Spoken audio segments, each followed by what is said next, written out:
नमस्ते बच्चों। First term exam का सिलेबस कंप्लीट हो गया है। आज इस वीडियो में मैं रिवीजन कराऊंगी।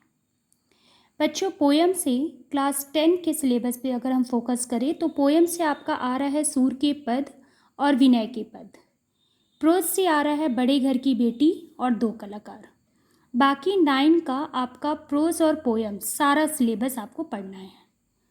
सूर के पद में और विनय के पद की दोनों पाठों की व्याख्या मैंने पीडीएफ में करके आपको दे दी है। बच्चों, सूर के पद में सूरदास जी श्री कृष्ण की भक्ति भावना को व्यक्त करते हैं और विनय के पद में तुलसीदास जी राम की भक्ति भावना को उजागर करते हैं। इन दोनों पदों की व्याख्या को आप पीडीएफ के माध्यम से पढ़ लीजिएगा। पंक्तियों पर आधारित कहीं से भी कुछ भी प्रश्न पूछे जा सकते हैं।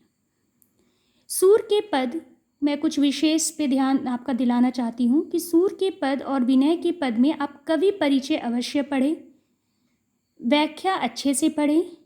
और व्याख्या में जैसे मान लीजिए ये सूर के पद के पाठ जो हैं, जैसे जसोदा हरि, हो सकता है व्याख्या में आपको शब्दों के अर्थ भी पूछे जा सकते हैं।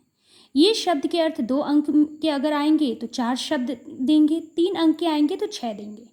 तो बच्चों, आप शब्दार्थ भी याद कर लीजिएगा।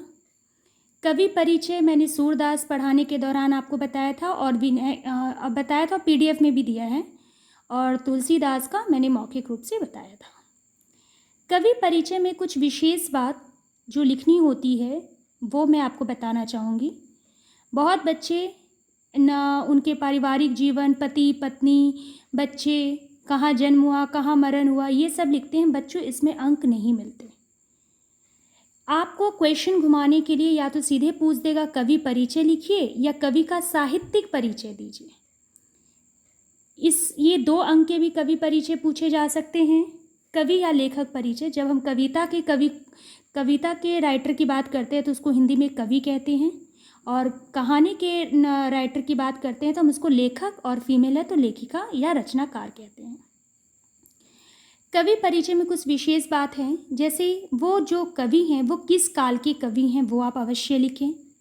अगर उस काल के कवि को कोई पुरस्कार या साहित्य अकादमी या कुछ भी पुरस्कृत किया गया है तो वो लाइन आप अवश्य लिखें। रचनाएं हेडिंग देकर कोई भी उस रचनाकार की 2 या 3 रचनाएं आप आसान सी याद कर लीजिए जिसकी वर्तनी गलत ना हो, और उनकी भाषा कौन सी है वो आप याद कर लीजिए। ये मुख्य बातें हैं कवि परिचय में।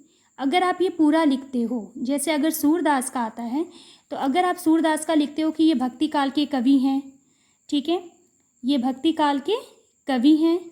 पुरस्कार में आप लिख दोगे इनकी सूर सागर साहित्य लहरी, सूर सरावली, सूर सागर सर्वाधिक प्रसिद्ध है इनका, जिसका आधार श्रीमद् भागवत है। रचनाएं यही 3 हो गया, और भाषा सूरदास की भाषा ब्रज भाषा है। तो इसमें आपको 2 या 3 अंक के पूछे तो उसमें आपको पूरे अंक मिलेंगे, बाकायदा वर्तनी की गलती ना हो। तो ये हो गए आपके सूर के पद की बात। और व्याख्या बच्चों, कहीं से कुछ भी पूछा जा सकता है। हो सकता है आपको एक स्ट्रैक दे दे, बोल दे कवि परिचय लिखिए, ठीक है, फिर उससे संबंधित प्रश्न पूछे जा सकते हैं। प्रत्येक पद से 4 प्रश्न होते हैं। एक व्याख्या से 4 प्रश्न होते हैं। पहले 2 अंक, क नंबर 2 अंक का, ख नंबर 2 अंक का, ग नंबर 3 अंक का और घ नंबर 3 अंक का। 10 नंबर के एक स्ट्रैक, एक व्याख्या पूछे जाते हैं।